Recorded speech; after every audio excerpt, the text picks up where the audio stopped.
आज का part 3 video में आपका स्वागत है। तो चैनल पर पहली बार आए हैं तो चैनल को सब्सक्राइब कर देना है। आज का वीडियो में हम टेस्टिंग करने वाले हैं इस इंडे के साथ में। इस इंडे को हम इस डबली के अंदर रख कर और ज़मीन में डाल देंगे। फिर इसको निकालेंगे 1 महीने के बाद, એટલે કે 30 दिन बाद। दोनों ऐसा नया धमाकेदार और एक्सपेरिमेंट वीडियो देखने के लिए हमारी वीडियो को लाइक और चैनल को फुल सपोर्ट करते रहना।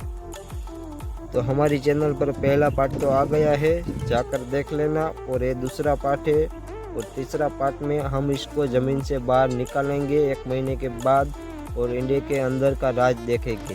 तो वीडियो को देखना ना भूलें।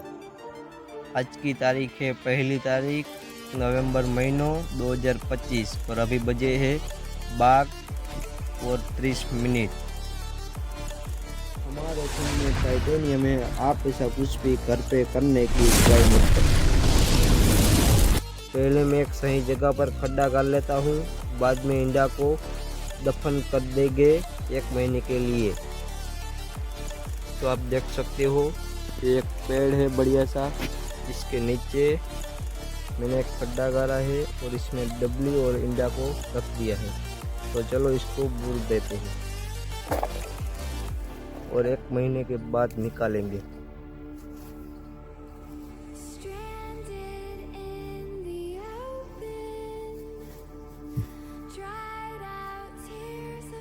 कंप्लीट हो गया है, आप देख सकते हो। तो चलो नेक्स्ट वीडियो में मिलते हैं। Thank you for watching, bye.